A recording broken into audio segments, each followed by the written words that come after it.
नमस्कार दोस्तों, प्रतिबद्ध क्लासेस में आपका स्वागत है। आज हम असिस्टेंट प्रोफेसर एग्जाम के लिए राजनीति विज्ञान विषय के प्रश्नों की श्रृंखला का अगला भाग प्रस्तुत कर रहे हैं, जो आगामी परीक्षा के लिए अभ्यास हेतु अत्यंत महत्वपूर्ण होंगे। तो चलिए आरंभ करते हैं आज के पहले प्रश्न से। पहला प्रश्न है, या तो मार्गरेट थैचर या टोनी ब्लेयर के अंतर्गत यूनाइटेड किंगडम में प्रधानमंत्रियों द्वारा सत्ता का जितना दुरुपयोग किया गया, उसकी तुलना में 1989 से भारत में मंत्रियों द्वारा सत्ता का अपेक्षाकृत कम दुरुपयोग देखा गया। यह कथन किसका है? विद्वान के नाम दिए हैं, आपको बताना है। ऑप्शन ए में है अतुल कोहली, ऑप्शन बी में है ग्रेनविले ऑस्टिन, ऑप्शन सी है जेम्स मैनर तथा ऑप्शन डी है क्रिस्टोफ जेफरलॉर्ड। दोस्तों, इसका सही उत्तर हो जाएगा ऑप्शन नंबर सी, यानी जेम्स मैनर ने यह कहा था, या तो मार्गरेट थैचर या टोनी ब्लेयर के अंतर्गत यूनाइटेड किंगडम में प्रधानमंत्रियों द्वारा सत्ता का जितना दुरुपयोग किया गया, उसकी तुलना में 1989 से भारत में मंत्रियों द्वारा सत्ता का अपेक्षाकृत कम दुरुपयोग देखा गया। जेम्स मैनर की कुछ प्रसिद्ध रचनाएं हैं, उनके बारे में बात कर लेते हैं। जेम्स मैनर ने रीथिंकिंग थर्ड वर्ल्ड पॉलिटिक्स, जो कि 1991 में लिखी थी। इसके अतिरिक्त democracy and decentralisation in South Asia and Africa 1998 में लिखी थी, और 2017 में politics and state society relations in India ये किताब लिखी है। अगला क्वेश्चन है, निम्नलिखित में से कौन भारत के उच्चतम न्यायालय का दोहरा व्यक्तित्व स्वरूप मानते हैं? विद्वानों के नाम दिए हैं, आपको बताना है किसने दोहरा व्यक्तित्व माना है हमारे न्यायालय को। व्यक्तित्व के रूप में एक विधिक संस्था और एक लोक संस्था माना है। ऑप्शन ए में है ग्रेनविले ऑस्टिन, बी में है उपेंद्र बख्शी, सी में है माधव खोसला एवं अनंत पद्मनाभम, और डी में है एन रॉबिन्सन। तो दोस्तों, इसका सही उत्तर हो जाएगा option number C. Option number C के तहत माधव खोसला एवं अनंत पद्मनाभन, इन्होंने भारत के उच्चतम न्यायालय का दोहरा व्यक्तित्व माना है, पहला विधिक संस्था के रूप में और दूसरा लोक संस्था के रूप में। अगला क्वेश्चन है, कौन भारत निर्वाचन आयोग को स्वतंत्र एवं निष्पक्ष निर्वाचनों का एक प्रभावी कवच कहते हैं? विद्वान के नाम दिए हैं। ऑप्शन ए में है एलिएस्टर मैकमिलन, बी है लॉयड एम सुजान रुडोल्फ, सी में है आरपी भल्ला तथा डी में है एम काटजू। इसका सही उत्तर हो जाएगा option number B, Lloyd M Susanne Rudolph. Lloyd M Susanne Rudolph ने कहा है, भारत निर्वाचन आयोग स्वतंत्र एवं निष्पक्ष निर्वाचनों का एक प्रभावी कवच है। लॉयड एम सुजान रुडोल्फ की एक प्रमुख किताब है एक्सप्लेनिंग इंडिया डेमोक्रेसी अ 50 ईयर पर्सपेक्टिव। अगला क्वेश्चन है, कौन भारतीय संघवाद को एक धारित किया हुआ फेडरेशन के रूप में वर्णित करते हैं, ना कि एक साथ आने वाले फेडरेशन के रूप में? विद्वानों के नाम दिए हैं। ए है पी वर्धन, बी है आर एल वॉट्स, सी है डगलस वर्नी तथा डी है डी डी बसु। आपको बताना है कौन भारतीय संघवाद को धारित किया हुआ फेडरेशन के रूप में वर्णित करते हैं, ना कि एक साथ आने वाले फेडरेशन के रूप में। दोस्तों, इसका सही उत्तर हो जाएगा option number A, P Vardhan, यानी प्रणब वर्धन। प्रणब वर्धन ने कहा है कि भारतीय संघवाद एक धारित किया हुआ फेडरेशन है। इनकी प्रसिद्ध रचना को भी देख लेते हैं। प्रणब वर्धन की एक प्रसिद्ध रचना है the political economy of development in India, जो कि 1984 में आई थी। अगला प्रश्न है, भारत में पंचायती राज पर कौन सी समिति 3 चरणों की बात करती है? समिति के नाम भी दिए हैं। पहले चरण देख लेते हैं। चरण है प्रभुत्व का चरण, प्रगतिरोध का चरण, अवनति का चरण। आपको बताना है कि ये किस विद्वान ने कहा है। ऑप्शन दिए हैं। ऑप्शन ए है Sadiq Ali, option B L M Singhvi, option C Ashok Mehta तथा ऑप्शन डी है बी आर मेहता। इसका सही उत्तर हो जाएगा दोस्तों ऑप्शन नंबर सी, यानी अशोक मेहता।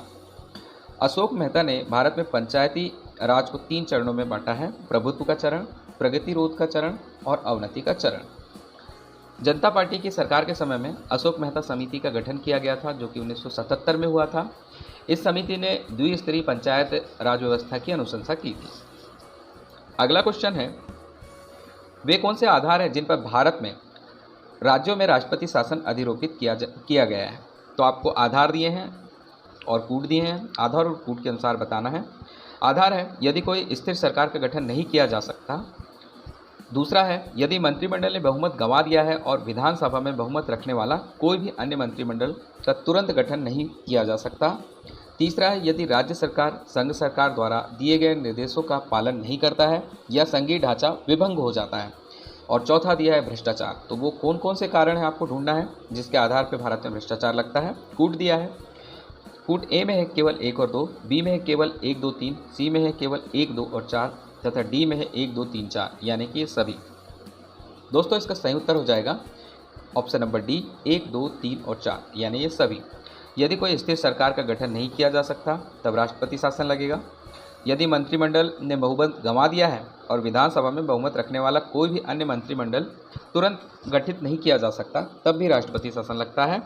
यदि राज्य सरकार संघ सरकार द्वारा दिए गए निर्देशों का पालन नहीं करता यानी जो हमारी संघीय ढांचा की अवधारणा है वो भंग हो जाती है तब भी राष्ट्रपति शासन लगता है। और यदि सरकार द्वारा किसी भ्रष्टाचार में लिप्तता पाई जाती है, ठीक, और ये सिद्ध हो जाता है तब भी राष्ट्रपति शासन लगता है। अगला क्वेश्चन है, पॉल आर ब्रास द्वारा अपनी पुस्तक the politics of India since independence में निम्नलिखित में से किसका भारत की राष्ट्रीय एकता के संकट के रूप में वर्णन किया गया है। तो आपको बताना है, पॉल आर ब्रास की किताब है द पॉलिटिक्स ऑफ इंडिया। इसमें उन्होंने इंडिया सिंस इंडिपेंडेंस, इसमें उन्होंने भारत की राष्ट्रीय एकता के लिए जो संकट हो सकता है उसके बारे में वर्णन किया है। संकट के रूप में पंजाब संकट, उत्तर पूर्वी संकट, जातिवाद का संकट और कश्मीर संकट। कूट के अनुसार आपको आंसर देना है। ऑप्शन ए में है केवल 1 और 4, बी में है केवल 2 और 3, सी में है 1 2 और 3 तथा डी में है 1 2 और 4। दोस्तों इसका सही उत्तर हो जाएगा option number D. Option number D के अंतर्गत 1 2 और 4 यानी पंजाब, उत्तर पूर्व कश्मीर, उत्तर पूर्वी क्षेत्र और कश्मीर, ये तीनों जो है ये भारत की राष्ट्रीय एकता के संकट के रूप में पहचाने जाते हैं। जातिवाद को पॉल आर ब्रास ने संकट नहीं माना है। अगला क्वेश्चन है, निम्नलिखित में से कौन सा आयोग पिछड़े वर्ग से संबंधित नहीं है। तो पिछड़े वर्गों के लिए आयोग बनाए गए थे उससे संबंधित नहीं है, ढूंढना है। ऑप्शन ए बक्सी आयोग, ऑप्शन बी मंडल आयोग, ऑप्शन सी हेवनूर आयोग तथा ऑप्शन डी शाह आयोग।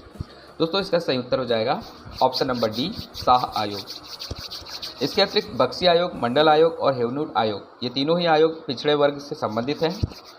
ऑप्शन डी के तहत जो शाह आयोग दिया है ये भूतपूर्व मुख्य न्यायाधीश JC शाह की अध्यक्षता में 1977 में गठित किया गया था। इसका मुख्य कारण था आपातकाल में 1975 से 77 के समय जो ज्यादतियाँ की गई थी उसकी रिपोर्ट को प्रस्तुत करना। उसके बाद में 1978 में इन्होंने अपनी रिपोर्ट प्रस्तुत की थी। अगला क्वेश्चन है जो कथन पर आधारित है, यदि ह्यूम और दूसरे इंग्लिश उदारवादी कांग्रेस का एक सेफ्टी वाल के रूप में इस्तेमाल करने की उम्मीद करते थे तो कांग्रेस नेतागण ह्यूम का एक लाइटनिंग कंडक्टर के रूप में इस्तेमाल करने की उम्मीद करते थे। यह कथन किसका है। विद्वानों के नाम दिए हैं, SR मेहरोत्रा, ऑप्शन बी में है सुमित सरकार, ऑप्शन सी में है विपिन चंद्र तथा ऑप्शन डी में है तपन राय चौधरी। दोस्तों इसका सही उत्तर हो जाएगा ऑप्शन नंबर सी विपिन चंद्र। विपिन चंद्र ने कहा था, यदि ह्यूम और दूसरे इंग्लिश उदारवादी कांग्रेस का एक सेफ्टी वॉल्व के रूप में इस्तेमाल करने की उम्मीद करते थे तो कांग्रेस नेतागण ह्यूम का एक लाइटनिंग कंडक्टर के रूप में इस्तेमाल करने की उम्मीद करते थे। यह संकल्पना उन्होंने अपनी भारतीय राष्ट्रीय आंदोलन नामक एक किताब पर प्रस्तुत की थी। अगला क्वेश्चन है, निम्नलिखित में से किसने सर्वप्रथम प्रबंधन में कामगार की भागीदारी के विचार को प्रस्तुत किया है। आपको बताना है किसने सर्वप्रथम प्रबंधन में कामगार की भागीदारी के विषय में बताया है या उनकी भूमिका के विषय में बात की है। ऑप्शन दिया है, ऑप्शन ए में है हेनरी फयोल, ऑप्शन बी है हर्बर्ट साइमन, ऑप्शन सी है FW टेलर तथा ऑप्शन डी में है मेरी पार्कर फॉलेट। दोस्तों इसका सही उत्तर हो जाएगा ऑप्शन नंबर डी मेरी पार्कर फॉलेट। मेरी पार्कर फॉलेट ने सर्वप्रथम प्रबंधन में कामगार की भागीदारी या भूमिका के विचार प्रस्तुत किए थे। इनकी प्रसिद्ध कृतियाँ देख लेते हैं। इनकी प्रसिद्ध कृतियाँ में आएगा द न्यू स्टेट जो 1918 में आई थी और इसके अलावा क्रिएटिव एक्सपीरियंस जो कि 1924 में आई थी। अगला क्वेश्चन है, निम्नलिखित में से कौन सी नया लोक प्रबंधन की विशेषता नहीं है, यानी इसमें नया लोक प्रबंधन की विशेषताएं दी हैं, आपको ढूंढना है। पहला है संविदा देना, दूसरा है प्राधिकार का हस्तांतरण, तीसरा है निष्पादन मूल्यांकन पर ध्यान और चौथा है प्रबंधन पर ध्यान। कौन सी विशेषता है ये आपको बताना है। कूट दिया है पहला A और 3, ऑप्शन बी में है 1 और 2, ऑप्शन सी में है 1 2 और 3 तथा ऑप्शन डी में है 1 2 3 और 4। दोस्तों इसका सही उत्तर हो जाएगा option number D. Option number D के तहत संविदा देना, प्राधिकार का हस्तांतरण, निष्पादन मूल्यांकन पर ध्यान तथा प्रबंधन पर ध्यान, ये सभी नया लोक प्रबंधन की विशेषताएं हैं। अगला क्वेश्चन है, निम्नलिखित में से किसने क्लासिकल सिद्धांत की समालोचना सुखकर, लोकोक्ति, मिथक, नारा और आबंडनपूर्ण इन समरूपताओं के रूप में की है? तो आपको बताना है किसने कहा है। ऑप्शन ए है W.F. विलोबी, ऑप्शन बी में है लूथर गुलिक, ऑप्शन सी है हेनरी फोयोल और ऑप्शन डी है हर्बर्ट साइमन। दोस्तों इसका सही उत्तर हो जाएगा option number D, Herbert Simon. Herbert Simon ने क्लासिकल सिद्धांत की समालोचना सुक्कर, लोकोक्ति, मिथक, नारा और आबंडनपूर्ण इस तरह की समरूपताओं के रूप में की है। हर्बर्ट साइमन की एक प्रसिद्ध किताब है एडमिनिस्ट्रेटिव बिहेवियर। अगला क्वेश्चन है, निम्नलिखित में से किसने कहा कि प्रशासन में व्यवहार का अध्ययन मनोविश्लेषण के जरिए किया जाना चाहिए? आपको ऑप्शन दिए हैं। ऑप्शन ए एलेक्स वेवलेस, ऑप्शन बी वे टीड, ऑप्शन सी अब्राहम मैस्लो तथा ऑप्शन डी चेस्टर बर्नार्ड। आपको बताना है प्रशासन में व्यवहार का अध्ययन मनोविश्लेषण के जरिए किया जाना चाहिए। किसका तर्क था, किसका कथन था? दोस्तों इसका सही उत्तर हो जाएगा option number C, Abraham Maslow. Abraham Maslow का मानना था प्रशासन में व्यवहार का अध्ययन मनोविश्लेषण के जरिए किया जाना चाहिए। अब्राहम मैस्लो की चर्चित कृतियाँ हैं a theory of human motivation, ये 1943 में आई थी और मोटिवेशन के ऊपर ही पुनः लिखी थी उन्होंने, मोटिवेशन एंड पर्सनालिटी, जो कि 1954 में आई थी। अगला क्वेश्चन है, हार्थोन के प्रयोग निम्नलिखित काल के हैं। आपको काल बताना है जब हार्थोन का प्रयोग किया गया था। ऑप्शन ए में है 1930 के दशक के मध्य के, ऑप्शन बी में है 1930 के दशक के अंत के, तथा ऑप्शन सी में है 1920 के दशक के आरंभ से, तथा ऑप्शन डी में है 1920 के दशक के अंत के। मतलब आपको बताना है 1930 के दशक के मध्य में हार्थोन प्रयोग हुआ है, या फिर 1930 के दशक के अंत में हुआ है, या 1920 के दशक के आरंभ में हुआ है, या 1920 के दशक के अंत में हुआ है। दोस्तों इसका सही उत्तर हो जाएगा ऑप्शन नंबर डी, यानी हार्थोन प्रयोगों को किया गया था 1920 के दशक के अंत में। अब हार्थोन प्रयोग के बारे में जान लेते हैं। ये मानव संबंधी विचारधारा के उदार आधार बने थे। ये मेयो के नेतृत्व में हार्वर्ड बिजनेस स्कूल द्वारा हार्थोन, जो कि शिकागो में स्थित है, वेस्टर्न इलेक्ट्रिक कंपनी में ये चरण चलाए गए थे। इसमें अलग अलग प्रकार की चीज़ें खोजी गई थी, यानी प्रकाश का प्रयोग किया गया था। इससे जो कार्य करने वाले उन पर क्या प्रभाव पड़ेगा। रिले असेंबली टेस्ट रूम का प्रयोग किया गया था। तीसरा व्यापक साक्षात्कार कार्यक्रम किया गया था और चौथा बैंक वायरिंग प्रयोग किया गया था। इन सभी प्रयोगों के द्वारा वहाँ प्रोडक्टिविटी और कार्य करने वाले लोगों की मानसिकता के विषय में जाना गया था। अगला क्वेश्चन है, निम्नलिखित में से किसने नौकरशाही को महाद्वीपीय उपद्रव बताया? तो आपको बताना है। ऑप्शन ए है मैक्स वेबर, ऑप्शन बी है थॉमस कार्लाइल, ऑप्शन सी है एम क्रोजियर तथा ऑप्शन डी है कार्ल मार्क्स। तो किसने नौकरशाही को महाद्वीपीय उपद्रव बताया था? तो इसका सही उत्तर हो जाएगा option number B, Thomas Carlyle. Thomas Carlyle ने नौकरशाही को महाद्वीपीय उपद्रव कहा था। अगला क्वेश्चन है, किसी राज्य का राज्यपाल निकटवर्ती संघ राज्य क्षेत्र के प्रशासक के रूप में निम्नलिखित से स्वतंत्र रूप से अपने कार्य का निर्वहन करता है? ऑप्शन दिए हैं। ऑप्शन ए में भारत का राष्ट्रपति, ऑप्शन बी में है केंद्रीय मंत्रिमंडल, ऑप्शन सी है केंद्रीय गृह मंत्री तथा ऑप्शन डी है राज्य मंत्री परिषद। तो इसका सही उत्तर हो जाएगा ऑप्शन नंबर डी, यानी राज्य मंत्री परिषद। किसी राज्य का राज्यपाल निकटवर्ती संघराज्य क्षेत्र के प्रशासक के रूप में निम्नलिखित से स्वतंत्र रूप से अपना कार्य का निर्वहन करता है। ठीक है, यानी राज्य मंत्री परिषद से स्वतंत्र रहता है, बाकी सबसे प्रभावित रहता है। अगला क्वेश्चन है, नियंत्रण कार्य की अवधि निर्धारित करने वाले कारक निम्नलिखित में से कौन से हैं? इसमें कारक दिए हैं, संगठन की अवधि, दूसरा पर्यवेक्षक का व्यक्तित्व, तीसरा अधीनस्थ व्यक्तियों की क्षमता तथा चौथा संगठनात्मक ढांचा। तो आपको बताना है नियंत्रण काल की अवधि निर्धारित करने वाले कारक। इसमें कूट दिए हैं। ऑप्शन ए में दूसरा और तीसरा, ऑप्शन बी में पहला और तीसरा, ऑप्शन सी में दूसरा, तीसरा, चौथा तथा ऑप्शन डी में है पहला, दूसरा, तीसरा और चौथा। दोस्तों इसका सही उत्तर हो जाएगा ऑप्शन नंबर डी। इसके तहत आएगा पहला, दूसरा, तीसरा और चौथा, यानी संगठन की अवधि, पर्यवेक्षक का व्यक्तित्व, अधीनस्थ व्यक्तियों की क्षमता और संगठनात्मक ढांचा। ये सभी नियंत्रण काल की अवधि निर्धारित करने वाले कारक हैं। अगला क्वेश्चन है, निम्नलिखित में से कौन सा ई गवर्नेंस के लाभ हैं? आपको ई गवर्नेंस से जो लाभ होते हैं वो दिए हैं, आपको बताना है। पहला है, यह सरकार को अधिक उत्तरदायी बनाता है।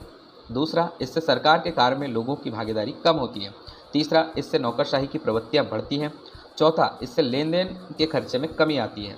और पांचवा, इससे सरकार नागरिक के बीच विश्वास निर्माण में मदद मिलती है। आपको कूट दिए हैं। कूट में दिया है पहला ए 1 2 3 4 और 5 यानी सभी। बी में दिया है 1 2 3 और 4। सी में दिया है 1 2 4 और 5 तथा डी में दिया है 1 4 और 5। इसका सही उत्तर हो जाएगा ऑप्शन नंबर डी 1 4 5। यानी ई गवर्नेंस के लाभ के रूप में हमें काउंट करना हो तो हमें इसमें आ जाएगा, यह सरकार को अत्यधिक उत्तरदायी बनाता है, इससे लेन देन के खर्चे में कमी आती है और इससे सरकार नागरिक के बीच विश्वास निर्माण करने में मदद मिलती है। अगला क्वेश्चन होगा, 73वें और 74वें संविधान अधिनियम के परिणाम स्वरूप निम्नलिखित हुए। तो क्या हुआ था आपको बताना है 73वें और 74वें संविधान संशोधन के बाद। पहला है, सरकार में पारदर्शिता आई। दूसरा, सरकार में उत्तरदायित्व आया। तीसरा, महिला सशक्तिकरण हुआ। चौथा, जनतंत्र की मजबूती हुई। कूट दिए हैं ऑप्शन नंबर ए में तीसरा और चौथा, ऑप्शन बी में है पहला और तीसरा, ऑप्शन सी में है दूसरा, तीसरा और चौथा तथा ऑप्शन डी में है पहला, दूसरा, तीसरा और चौथा। दोस्तों, इसका सही उत्तर हो जाएगा पहला, दूसरा, तीसरा और चौथा। यानी 73वें संविधान संशोधन और 74वें संविधान संशोधन में सरकार में पारदर्शिता आई, सरकार में उत्तरदायित्व आया, महिला सशक्तिकरण हुआ और जनतंत्र को मजबूती मिली। अगला क्वेश्चन है, स्वतंत्रता के बाद जिला अधिकारी की भूमिका में मुख्य रूप से निम्न के कारण बहुत अधिक परिवर्तन हुआ। यानी आज़ादी के बाद में जिला अधिकारी के जो भूमिका है उसमें कुछ परिवर्तन हुआ। तो कारण कौन से थे जिसके कारण परिवर्तन हुआ? ऑप्शन ए, राजनीतिक जागरण। ऑप्शन बी, जनसंचार की भूमिका। ऑप्शन नंबर सी, जनतांत्रिक विकेंद्रीकरण। और ऑप्शन नंबर डी, आवधिक चुनाव। दोस्तों, इसका सही उत्तर हो जाएगा ऑप्शन नंबर सी, जनतांत्रिक विकेंद्रीकरण। स्वतंत्रता के बाद जिला अधिकारी की भूमिका में मुख्य रूप से जनतांत्रिक विकेंद्रीकरण के कारण बहुत अधिक परिवर्तन देखा गया। अगला क्वेश्चन है, राइट टू इन्फॉर्मेशन मास्टर की टू गुड गवर्नेंस प्रतिवेदन। एक प्रतिवेदन है राइट टू इन्फॉर्मेशन मास्टर की टू गुड गवर्नेंस निम्नलिखित में से एक के द्वारा प्रस्तुत किया गया था। तो यह जो प्रतिवेदन किसने प्रस्तुत किया बताना है आपको। ऑप्शन ए है सरकारी आयोग, ऑप्शन बी है पुंछी आयोग, ऑप्शन सी है प्रथम प्रशासनिक सुधार आयोग तथा ऑप्शन डी है दूसरा प्रशासनिक सुधार आयोग। दोस्तों, इसका सही उत्तर हो जाएगा ऑप्शन नंबर डी, दूसरा प्रशासनिक सुधार आयोग। दूसरे प्रशासनिक सुधार आयोग ने प्रतिवेदन दिया था जिसका नाम था राइट टू इन्फॉर्मेशन मास्टर की टू गुड गवर्नेंस। ये जो आयोग था दूसरे प्रशासनिक सुधार आयोग, ये 2005 में आया था और उसने प्रस्तुत किया था। और दूसरे प्रशासनिक सुधार आयोग के गठन करने के दौरान जो अध्यक्ष बने थे वो वीरप्पा मोइली थे।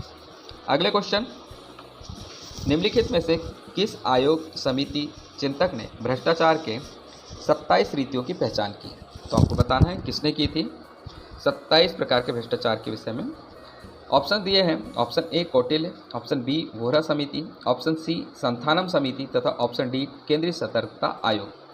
दोस्तों, इसका सही उत्तर हो जाएगा ऑप्शन नंबर डी, केंद्रीय सतर्कता आयोग। केंद्रीय सतर्कता आयोग ने भ्रष्टाचार के 27 रीतियों की पहचान की थी। केंद्रीय सतर्कता आयोग का गठन 1964 में संथानम समिति की सिफारिशों के आधार पर किया गया था। अगला क्वेश्चन है, भारत में संयुक्त परामर्शी तंत्र निम्नलिखित में से किसकी सिफारिश पर स्थापित किया गया? ऑप्शन दिए हैं आपको।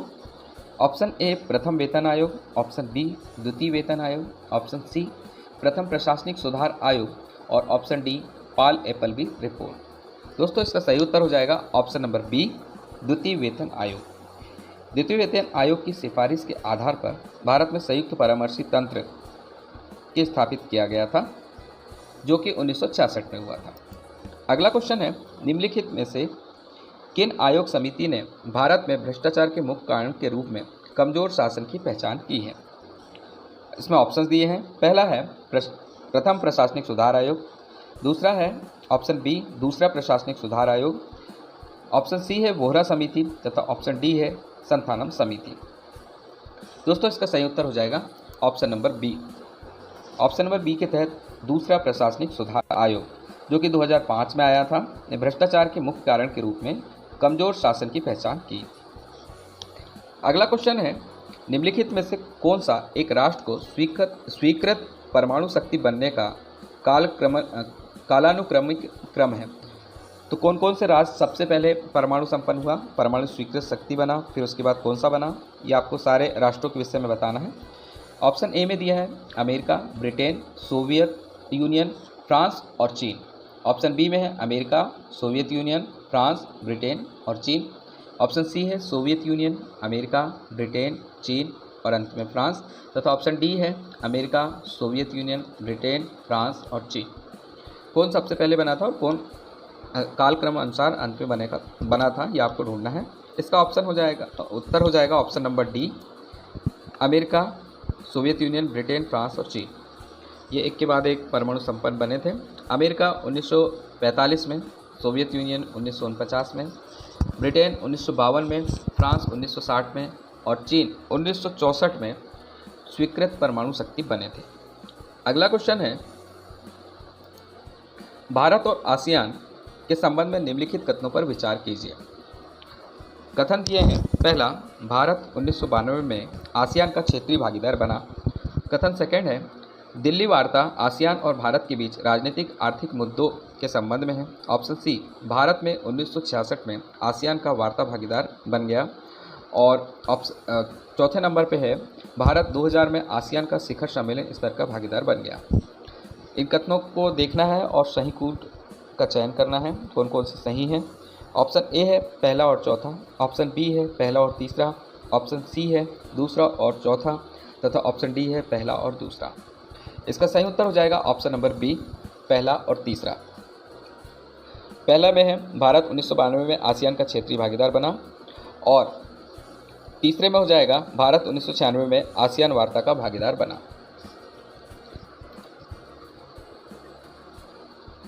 इसमें जो गलत कथन दिया था, भारत 2000 में आसियान का शिखर सम्मेलन स्तर का भागीदार बना, उसकी जगह आएगा भारत 2002 में आसियान का शिखर सम्मेलन स्तर का भागीदार बना है।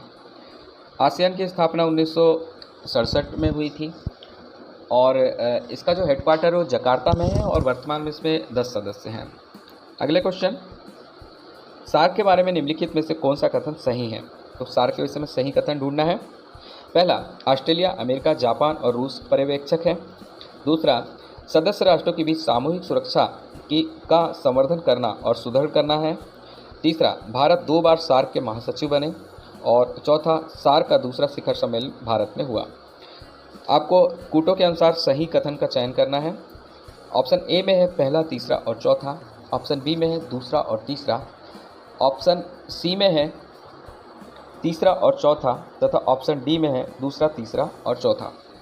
दोस्तों, इसका सही उत्तर हो जाएगा ऑप्शन नंबर सी, तीसरा और चौथा। इसके अंतर्गत आ जाएगा भारत 2 बार सार्क के महासचिव बने और चौथा है सार्क द्वारा दूसरा शिखर सम्मेलन भारत में हुआ। दोस्तों, सार्क की स्थापना 1985 में हुई थी। इसका हेडक्वार्टर जो है वो काठमांडू में है और वर्तमान में इसमें 8 सदस्य हैं। इनके सदस्यों में भारत, पाकिस्तान, मालदीव, बांग्लादेश, नेपाल, भूटान और श्रीलंका आते हैं। वहीं 2007 में अफगानिस्तान को भी इसका सदस्य राष्ट्र बनाया गया था और वर्तमान में इसके महासचिव जो हैं वो हैं मोहम्मद गुलाम सरवर। अगला क्वेश्चन है, किसने यह तर्क दिया कि वस्तुपरक यथार्थ से हटकर अंतर्राष्ट्रीय राजनीति हमारे निर्माण का विश्व है? ऑप्शंस दिए हैं यथार्थवादियों ने, ऑप्शन बी में है स्त्रीवादियों ने, ऑप्शन सी है आदर्शवादियों ने तथा ऑप्शन डी है निर्माणवादियों ने। दोस्तों, इसका सही उत्तर हो जाएगा ऑप्शन नंबर डी, निर्माणवादी। निर्माणवादियों ने यह तर्क दिया कि वस्तुपरक यथार्थ से हटकर अंतर्राष्ट्रीय राजनीति हमारे निर्माण का विश्व है। अगला क्वेश्चन है, निम्नलिखित कथनों पर विचार कीजिए। पहला कथन है, भारत की लिंक वेस्ट पॉलिसी पश्चिम जगत से पुनः जुड़ने का प्रयास है। दोस्तों, अगला क्वेश्चन है, निम्नलिखित कथनों पर विचार कीजिए। पहला, भारत की लिंक वेस्ट पॉलिसी पश्चिम जगत से जुड़ने का एक प्रयास है। दूसरा, प्रोजेक्ट मौसम हिंद महासागर क्षेत्र में समुद्री सहयोग के लिए भारतीय एक पहल है। तीसरा, ऑपरेशन राहत भारत द्वारा लीबिया से भारतीयों का बचाव करने के लिए चलाया गया। और चौथा, भारत शंघाई सहयोग संगठन का सदस्य बन गया है। ऑप्शन दिए हैं, सही आंसर का चयन करना है, सही उत्तर ढूंढना है आपको। ऑप्शन ए में है तीसरा, चौथा और दूसरा। ऑप्शन बी में है पहला, दूसरा, तीसरा। ऑप्शन सी में है पहला, दूसरा, तीसरा, चौथा। और ऑप्शन डी में है दूसरा और चौथा। कौन से कथन सही हैं आपको बताना है। दोस्तों इसका सही उत्तर हो जाएगा ऑप्शन नंबर डी, जिसके तहत दूसरा कथन और चौथा कथन सत्य है। यानी प्रोजेक्ट मौसम हिंद महासागर क्षेत्र में समुद्री सहयोग के लिए भारतीय पहल है, सत्य है। और भारत संघाई सहयोग संगठन का सदस्य बन गया, यह भी सत्य है। दोस्तों इसके विषय में कुछ और जानकारी देना चाहूँगा। यहाँ जो पहला कथन है, भारत की लिंक वेस्ट पॉलिसी पश्चिम जगत से जुड़ने का प्रयास है, यह गलत है, क्योंकि भारत की लिंक वेस्ट पॉलिसी पूर्वी और दक्षिणी पूर्वी एशिया से जुड़ने का एक प्रयास था। दूसरा कथन बिल्कुल सही है, प्रोजेक्ट मौसम हिंद महासागर क्षेत्र में समुद्री सहयोग के लिए भारतीय पहल है। तथा तीसरा जो है, जो कि गलत कथन था, ऑपरेशन राहत भारत द्वारा यमन से भारतीयों के बचाव करने के लिए चलाया गया था, ना कि लीबिया से। तथा चौथा कथन है, यह भी सही था, भारत और पाकिस्तान दोनों ही संघाई सहयोग संगठन के सदस्य 2017 में बन चुके हैं। अगला क्वेश्चन है, 9 उदारवादी अपने लोकवादी ब्रह्मांड से अंतर्राष्ट्रीय साम्राज्य सृजित करने की चेष्टा करते हैं, जो निम्नलिखित में से क्या अधिकतम करता है। यानी 9 उदारवादी क्या अधिकतम करते हैं आपको बताना है। ऑप्शन ए, प्रकृति का विवेकपूर्ण दोहन। ऑप्शन बी, राष्ट्र प्रणाली की विवेकपूर्ण क्रियाशीलता। ऑप्शन सी, शक्ति का विवेकपूर्ण प्रयुक्ति। तथा ऑप्शन डी, शस्त्रों का विवेकपूर्ण उपयोग। यानी 9 उदारवादी अधिकतम क्या करते हैं, ये आपको बताना है। दोस्तों इसका सही उत्तर हो जाएगा ऑप्शन नंबर ए, प्रकृति का विवेकपूर्ण दोहन। यानी 9 उदारवादी प्रकृति का विवेकपूर्ण दोहन करते हैं। दोस्तों यह हमारा अंतिम क्वेश्चन था। इसी तरह के प्रश्नों के साथ में हम पुनः उपस्थित होंगे। हमारे साथ लगातार बने रहिए। धन्यवाद। जय हिंद।